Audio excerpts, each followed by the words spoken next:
Greetings and welcome back to another little tutorial, little coaching session, little class on what it takes to be a performance coach. Because if you're going to be a leader today, you're going to be coaching people so that they can be high performers.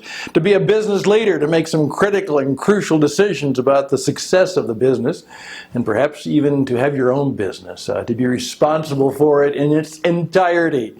The role, the scary yet challenging yet wonderful role of being an entrepreneur. So if you want to be a business leader, a world-class business leader or entrepreneur or a performance coach helping people perform at their very best, you need to know WIT, what it takes. What I'd like to do today is go to a little more serious note, but you know, we're always serious. We take our work seriously. I hope I don't take myself too seriously, but if I do, please let me know, because that's not good. Take yourself too seriously, that's going to be a problem, so let me know. But this is a serious topic, and it always will get a different reaction. In fact, I found out that a lot of people are really shocked by the title, and then they're not so sure they want to talk about it. I found that out even when I put a course together and thought people would be interested in it, but I don't know if I want to talk about that. It's called about fear. Fear kills everything. And I'd like to talk about that in a few minutes today, and just give you an idea of how that might be affecting your life. And I know it probably is. It certainly affects mine.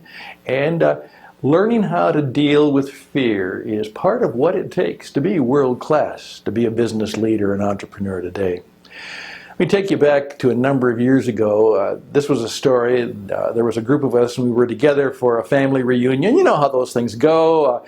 The older aunt and uncle had celebrated their 50th wedding anniversary, and we were all there enjoying the time. And some of us of the younger generation, you know, the cousins, we were getting caught up. We oftentimes got caught up at something like reunions and weddings, and occasionally a sad funeral or something like that.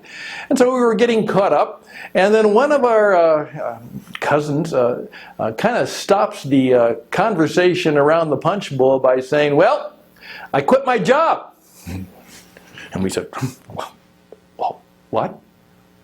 You quit your job?" Now, the gentleman, we'll just call him Joe, had a very good job, and he made a lot of money. He was very good at what he did. He was in sales, and he had a lifestyle to match his salary. And he quit his job. Well, all of a sudden we start, you know, well, what are you going to do? What, aren't you afraid? What's going to happen to, you know, you've got a wife and kids and a big mortgage and, you know, the whole deal. You've all been there in your own thoughts, perhaps even with somebody else like that. Then all of a sudden he stopped us and he made this great line which caught me. He said, "Don't go down that road. You can't do that to me. And you can't do it to yourself. Don't you know that fear kills everything?" Fear kills everything. Well, he's right. Indeed it does. Scared to death may be a reality. We know that fear can actually shorten our lives. If we live with fear and anxiety a good share of our lives, we'll have a shorter life. You know, rest in peace is kind of, you know, the peace of not being afraid or worried or having to deal with life anymore. Fear kills hopes and dreams. It kills a lot of things. I know a lot of people who are stuck in a job they hate because they're afraid. They're afraid to make a change. People are stuck in a lot of situations, or they're not trying or seeking new situations. When it comes right down to it, they're afraid. Fear kills lots of good stuff. And eventually it could make us live a life of regrets.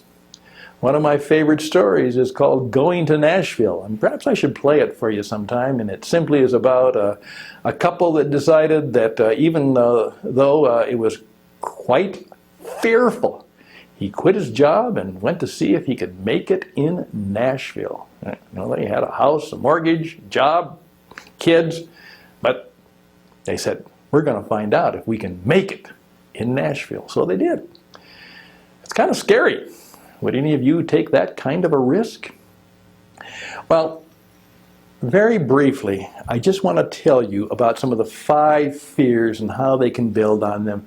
Not that I'm going to try and teach you how to deal with them, because that's for another time in class and course, but let me tell you the 5 great fears and how they may affect us. The first great fear, particularly in the Western civilized world, is the fear of poverty and loss. You know, hey, I won't have any money. What's going to happen to me? I'm going to lose my house. I remember a CEO of a smaller but growing company, and they were in trouble. And he was trying to deal with that trouble, and he was thinking that, maybe he'd lose his job. He tells me the story that he was actually driving down after work one late afternoon, and he saw a group of children playing in an old appliance box, that maybe a washer or a dryer had been in, and the delivery people had left it there, and kids, we did that. They were playing in it. And he said all of a sudden he had to stop the car because he broke out into a huge, just drenching sweat, because he had a vision of himself being homeless. Now, that's not going to happen, but the fear was there. The fear of poverty is an incredible fear.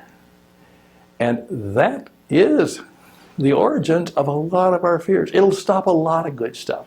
That's the kind of fear we were playing on our good friend Joe. You're going to be poor, you're going to be broke, you're going to be homeless, you're going to lose. Fear of poverty and loss. How much does that guide your thinking? The second fear is the fear of failure. I know a gentleman who I think he's more afraid of failure than of not succeeding. I mean, he's playing it profoundly safe. Well, a lot of us, we don't want to fail. We don't want to attempt something. Many of us have been very successful. Almost everything we've tried to do, we've been successful at. We've got good grades in school. Perhaps we were good athletes, and there aren't a lot of failures in our life. We have a few, perhaps, but here we go. And what would happen if we would have a major failure? Well, you see how that builds on. Well, if I try something and I fail at it, well, then I might lose my income and I might lose my business, and then I'll be poor. And so the fear of poverty and the fear of failure oftentimes go together. They build on one another. The third great fear is the fear of rejection. Now, I know a number of you who've had sales training say, oh yeah, you got to get over that. Somebody's going to reject your sale. Someone's going to reject your offer. Someone's going to reject your product. They're going to reject you. Just get over it. Easier said than done. Most of us have had some rejection in our life. Some of us have had a lot of rejection in our life. We all live with rejection. And it's a painful thing. We don't like it. And not many of us want to simply walk out into the world and deal with rejection. And then somebody rejects us, that we didn't get the date. We weren't, our promotion opportunity was, we weren't selected. We were rejected. And that's how we frame it. Well, we were rejected, now we've failed, and now we're poor. Are you beginning to see that the fear of poverty, the fear of failure, and the fear of rejection, all of those are very primal fears? We want to be accepted. We want to be liked. We don't want to be a failure. We don't want to be not selected. We don't want to be rejected. And those are things that motivate our behavior, whether we know it, whether we like it or not. It's no fun. It's no fun to write that book and people say, I don't like it. It's no fun to do something creative and put a plan together and it be not just not selected, but perhaps strongly and powerfully rejected. That's a big fear. Now, the fourth fear that comes into our lives is the fear that we have no value. Wow. Now, let me tell you, this is really an important one. Many people, and oftentimes people who put forward the most self-confidence. We know that game. Sometimes it's legitimate, and obviously it's a part of the strategies we all have. Fake it until you make it. We've all been taught that. We've all learned that is, play the role until you can, get the role. However, most of us have within us some feelings that we may not be worthy. Someday they're going to catch on to me. Someday they're going to figure me out. Someday they're going to know I'm not quite as smart as I'm putting on. And if I lost this job, what would I do? I have a very personal story. For a number of years, I actually lived a few blocks from a auto assembly plant. Now, it was in a nice area. It's just one of those situations where it happens that it was not in a manufacturing area. It was actually in a very nice neighborhood, a smaller auto assembly plant for one of the major automakers. And I'd been going for many, many years. And there was always, of course, the rumor that the plant was going to shut down, and then they're going to move the assembly line to someplace else. Of course, they're going to move it to Mexico, which eventually they did do after threatening it for a number of years. One of the times when they were going through that, one of the guys in our neighborhood said, "Stan, I just don't know what I can do. I've been on the line for over 30 years. That's all I know. All I know is making cars. Well, what's going to happen? It's a good job. It's paid the bills. I've got a nice house. It helped get the kids through college. I can't go out into the world and find anywhere near. I wouldn't even know how to start looking for another job, and certainly not a job that pays as well as the one I've got. Oh my goodness. I don't have any value." One of his colleagues talked to him, and he said, "Well, yeah, that could happen, and I obviously don't want it. I like my job in the sense, I like the pay, and I like my friends." He said, "The job is a little bit boring." I said, "What do you mean?" He said, "Well, I can do a lot of things." And that was the key. He said he knew. And then he went on to say, "Okay, if the plant shuts down, I'm a pretty good mechanic. And I'm really good at plumbing. I'm not a licensed plumber, but I can do plumbing all over the place. I'm a painter. I can fix roofs. Hey, anything wrong in your house, I can fix it. And I can fix it well." He said, "I could probably go tell everybody in my church that I was now open to do handyman work. I'd probably, I might even make more money. I don't know. I also know that I'm able to do this. I'm able to sell sporting goods because I've done a lot of that for some of the volunteer work I've done. So I know that I could probably walk into a good sporting goods store and I could be successful at doing that.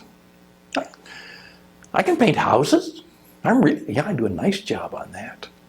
And he said, well, you're not really that worried about your value. Well, I can do a lot of things. I'll make it. I might make it well. Now, do you see the entire difference?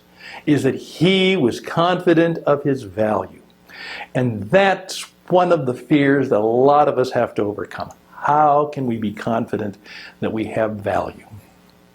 Now, what I've also discovered, there's a corollary to that, is most people then, even though they may wonder about their value, we got to work on that. We've got to discover your value, is they don't know how to communicate it or say it.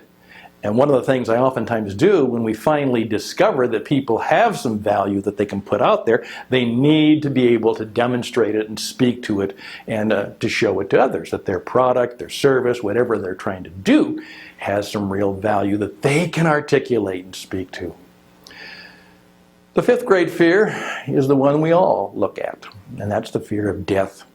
Years ago, a man named Ernest Becker wrote a classic book which many people say you should read quite often. It's called Denial of Death. And what Ernest Becker says is that oftentimes the origin of all of our fears originates in the fact that we know that when we die, we're going to be gone, we're going to be insignificant, and it's all over. And that if we can finally overcome that fear of death, either through the sense of transcendence we have, the confident, whatever way you can do that, that gives you great power because it helps reduce all the other fears in your life. And once you know that the fear of death and loss You know, some of the most powerful people I've ever met are people who knew they were going to die soon. And they had dealt with it, and now they were powerful. They weren't afraid. They weren't afraid of anything anymore because they had dealt with that fear.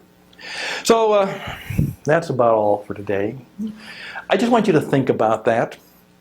All of us are afraid. Fear kills many things in our life, and perhaps just knowing a little bit about the 5 great fears and how they may affect us, and perhaps we need to have some strategies to learn to deal with them, because that is what it takes. That's another class. That's perhaps some personal guidance and counsel. But if you're a business leader, you're going to face fear, and your people are going to face fear, and you're going to face a lot of fear. And perhaps just knowing the origins of some of our fears. Now, I'm not talking about all the pathologies that are out there and all of that irrational stuff that comes to us, but those fears that are primal and are pervasive in our lives. Understanding them, knowing them, figuring out how we are going to deal with them and how we're going to put them in place in our lives to give us boldness and power and peace is something that you need to think about, because knowing that and dealing with it is part of what it takes. I'm Stan Hustad. Thank you for your time, and I will see you again on What It Takes.